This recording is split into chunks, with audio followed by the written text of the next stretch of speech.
왕의 나라에 거룩한 신들의 영이 있는 사람이 있으니 곧 왕의 부친 때에 있던 자로서 명철과 총명과 지혜가 신들의 지혜와 같은 자니이다. 왕의 부친 느부갓네살 왕이 그를 세워 박수와 술객과 갈대아 술사와 점쟁이의 어른을 삼으셨으니 왕이 벨드사살이라 이름하는 이 다니엘은 마음이 민척하고 지식과 총명이 있어 능히 꿈을 해석하며 은밀한 말을 밝히며 의문을 풀 수 있었나이다. 이제 다니엘을 부르소서. 그리하시면 그가 그 해석을 알려드리리이다 하니라. 아멘. 오늘 말씀을 가지고 끝까지 귀히 쓰임받는 인생이라는 주제와 제목으로 주의 마음을 같이 나누기를 원합니다. 여러분, 저의 성이 무엇입니까? 남성이죠. 근데 그거 말고 저는 황씨입니다. 황씨의 조상 중에 누가 있을까? 너희 조상 중에 누가 유명하냐? 옛날 국민학교, 초등학교 시절에 그런 얘기하면 딱 떠오르는 사람 한 명 있었습니다. 누군지 아시겠죠?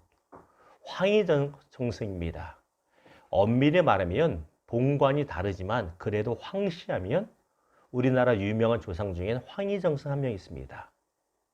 이 황희정승은 조선시대 최고령 정승이자 가장 오랫동안 정승을 했던 최장수 정승입니다.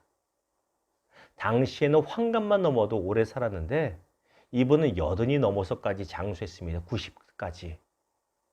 그런데 나이 80 넘어서까지 세종대왕 시절의 정승이었는데 놔주질 않아서 이 노구의 몸을 이끌고 나란 일을 해야 됐을 정도로 인정을 받았습니다. 물론 후기 사학자들의 평가에 의하면 여러 가지 크고 작은 문제도 분명히 있습니다. 그럼에도 불구하고 세종대왕이 곁에 늘 두고 귀하게 사용했던 사람, 그 사람이 바로 황이라고 하는 정승이란 것입니다. 이 시대의 정치인들의 모습을 보면 얼마나 쉽게 바뀌는지 몰라요. 그렇죠. 분명히 무슨 장관이라고 무슨 역할이라고 임명되었다고 뉴스에서 보았는데 1년이 아니라 몇 개월 되기 전에 경질되고 바뀌는 것을 보게 됩니다. 이런저런 구설수가 얼마만지 모릅니다. 사랑하는 여러분, 우리의 나이가 많다고 다 끝난 인생이 아닙니다. 결코 착각하지 마십시오. 세상적으로 은퇴했다고 그저 막 사는 시간 가는 대로 사는 인생이 되어서는 안 됩니다. 우리 모두는 하나님 보시기에 또한 사람 보기에 끝까지 귀히 사용되는 인생이 될 수 있기를, 또 그렇게 되기를 주님의 이름으로 축원합니다.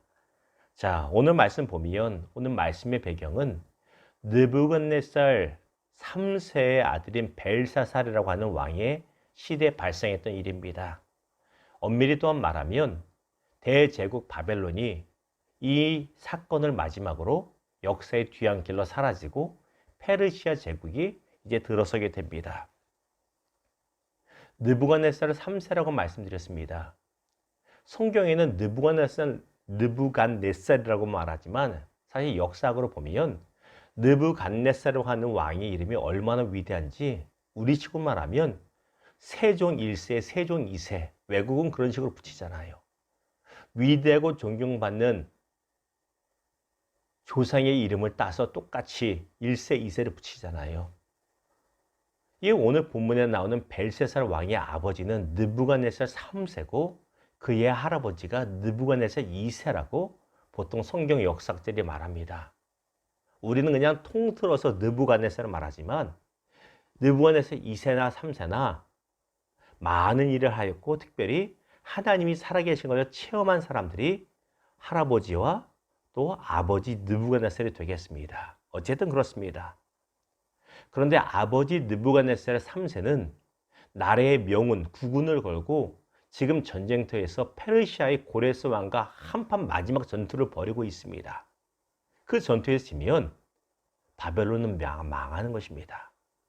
얼마나 상황이 급박합니까? 그런데 이 아들인 벨사살 왕은 세상에 오늘 말씀 다니엘서 5장 1절에 보았더니 전쟁통에 귀족 1000명을 무려 1000명을 왕궁으로 초대해서 술판을 벌이며 향락을 즐기고 있다는 것입니다.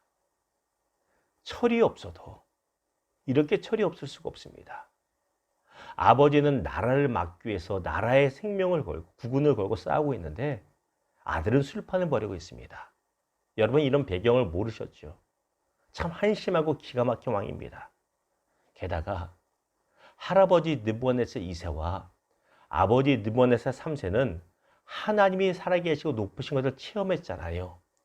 체험했음에도 불구하고 그것을 들었음에도 아니면 보았음에도 불구하고 이 벨사살 왕은 술잔치를 벌였는데 세상에 예루살렘 성전에서 가져온 금은 그릇, 하나님께 제사 드릴 때 사용하고 하나님께 성전에서 사용되던 그 금은 그릇으로 술 포마시는 데 사용하고 있었다라는 것입니다.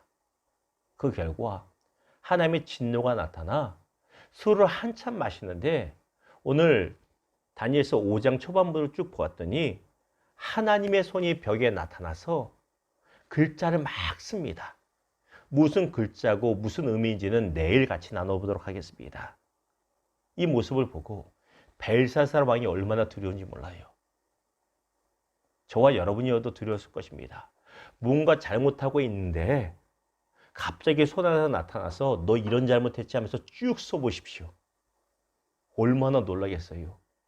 바들바들 떨면서 두려워합니다. 나라의 모든 학자를 불러다가 저 벽에 쓰여진 글자가 무슨 뜻이냐 물어봐도 아무도 해석을 할지 모릅니다. 그때 왕의 아내를 잘 만난 거예요. 왕의 아내가 와서 이렇게 조언합니다. 그 조언이 바로 오늘 본문의 말씀인 것입니다. 뭐라고 조언합니까? 오늘 말씀 보았더니 왕이시여 걱정하지 마십시오. 왕의 할아버지와 왕의 아버지 때에 벨드사살에 불리는 다니엘이라는 유대인이 있는데 그가 얼마나 민첩하고 총명하고 하나님의 영으로 충만한지 모든 것을 해석할 수 있습니다. 그가 아직 살아있으니 그를 불러다가 해석을 하게 해주십시오라고 말하는 장면, 그것이 바로 오늘 본문의 내용이 되겠습니다. 자, 이때 다니엘의 나이가 몇 세냐면 이미 80세가 넘었습니다. 서두에 말씀드렸던 황희정승보다 나이가 더 많습니다. 나이 80이 넘어서 나라에서 60년 가까이 섬기다가 명예퇴직한 겁니다. 명예퇴직이 아니죠. 정년퇴직을 한 겁니다. 그리고 집에 물러가 있는데 급하니까 나라에서 또 불러옵니다. 자, 여기서 보십시오. 다니엘의 모습을 보면서 제가 참 많이 도전되고 감동받은 것이 무엇이냐면 이것입니다. 나이 80이 되었는데도 그 생각이 흐트러지지 않았다는 것입니다. 나이 80이 되었는데도 그 총명이 바라지 않았고 그 가치관이 바라지 않았고 총명이 흐트러지지 않았고 하나님 앞에서의 영성이 흐트러지지 않았다는 것입니다. 만일 왕과 왕비의 추천으로 왕이 다니엘을 불러왔는데 이거는 정계에서 은퇴했다고 생각도 흐트러지고 지혜도 흐트러지고 하나님 앞에서의 그 관계도 다 무너져 있다면 무슨 소용이 있겠습니까? 그냥 집에 가세요 할아버지 하고 보냈을 거 아니에요. 그런데 쭉 진행되는 상황을 보면 다니엘은 전혀 그렇지 않았다는 것입니다. 비록 몸은 연로해서 은퇴하였지만 하나님과의 영성 관계에서 나오는 영성이나 그 영성에 나오는 지혜와 총명함은 전혀 변하지 않고 오히려 뛰어났다는 것입니다. 그래서 마지막까지 귀히 쓰임 받습니다. 더 나아가면 벨사살 왕을 마지막으로 바벨론이 끝났다고 말씀드렸잖아요. 페르시아의 고레스 왕이 이 왕조를 세우고 나서 누구 인지 없니 하다가 붙잡은 사람이 바로 이 다니엘입니다. 나이 80이 넘어서 새로 생긴 페르시아 제국의 3명의 정승 중에 1명으로 등극하는 것이 바로 다니엘입니다. 얼마나 멋진 사람인지 몰라요. 세상의 기준으로 볼 때는 다 끝난 인생이 아닙니까? 근데 다니엘은 이 인생의 숨이 멎는 그 순간까지 하나님 보시기에 사람 보시기에 귀히 쓰임받는 인생이었다는 것입니다. 반면에 오늘 말씀의 주인공이 벨사살은 어떻습니까? 대제국 바벨론의 후계자였지만 아무것도 한 게 없어요. 아버지는 죽기를 각오하고 싸우고 있는데 그저 향락에 취해 술만 퍼마시고 살다가 허무하게 끝나고 마는 인생이 되었다는 것입니다. 어떤 인생 되기 원하십니까? 말씀을 맺겠습니다. 아주 오래전에 보았던 드라마가 생각이 났습니다. 이 드라마의 내용이 이렇습니다. 이 정보화 시대가 되면서 컴퓨터나 이런 걸 쓸 줄 모르는 나이 드신 분들은, 직원들은 다 명예퇴직을 당하게 되었습니다. 또 회사에 이제 한 명 정도 나이 많은 부장이 남았는데, 오늘 내일 명예퇴직 시키려고 하는데, 그래도 가족이 있다 보니 퇴직을 못하고 버티고 있는 겁니다. 회사에서 얼마나 눈칫밥을 준지 몰라요. 그럼에도 버티고 있습니다. 그러던 중에 우리나라 전체적으로 큰 정전이 일어났습니다. 상대 대기업과 거래 문서를 작성해서 거래를 완료해야 되는데 정전이 되니 컴퓨터가 무슨 소용이 있으며, 컴퓨터를 잘하는 전문가가 무슨 소용이 있습니까? 거래가 어그러지게 생긴 거예요. 그런데 그때 누가 떠오르냐면 이 명태를 강요받고 있는 나이 든 직원이 있습니다.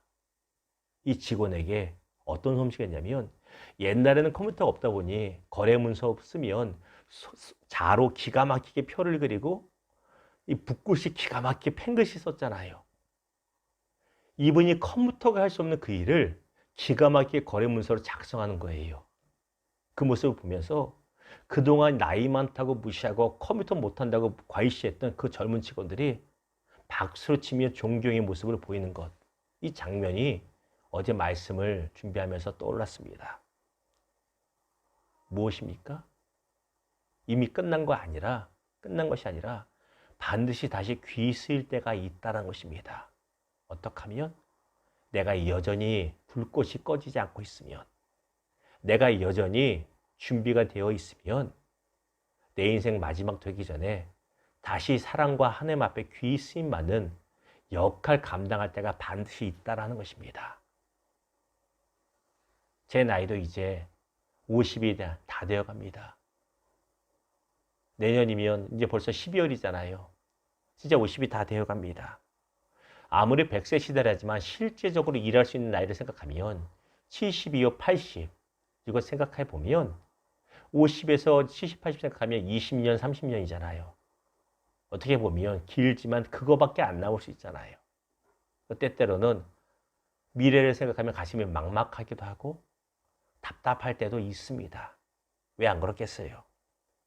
그래서 친구 목사가 저에게 이런 얘기를 남겼어요. 무엇이라 남겼냐면, 야 친구야, 황 목사야, 아직 너의 전성기는 오지 않았으니 그냥 기다리며 준비해. 누구나 할 수 있는 이야기지만 참 많이 위로가 되고 힘이 된 이야기입니다.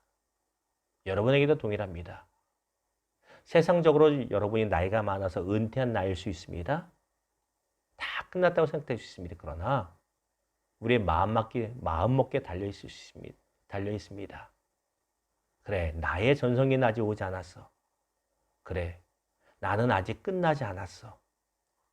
여러분이 어떤 모습으로 주 앞에 쓰임받을지는 아무도 모릅니다만, 마지막까지 불꽃을 불태우기 위하여 끊임없이 예배 생활 하시고, 끊임없이 말씀 가까이 하시고, 기도 생활 하시고, 여러분이 할 수 있는 것을 준비하면서 주님 앞에 마지막에 크게 쓰임받을 수 있기를, 마지막까지 귀인 쓰임받을 수 있기를 기다리십시오. 다니엘처럼 인생의 마지막까지 불꽃처럼 타오르면서 귀히 쓰임받는 저와 여러분 되기를 주님의 이름으로 축원합니다. 기도하겠습니다.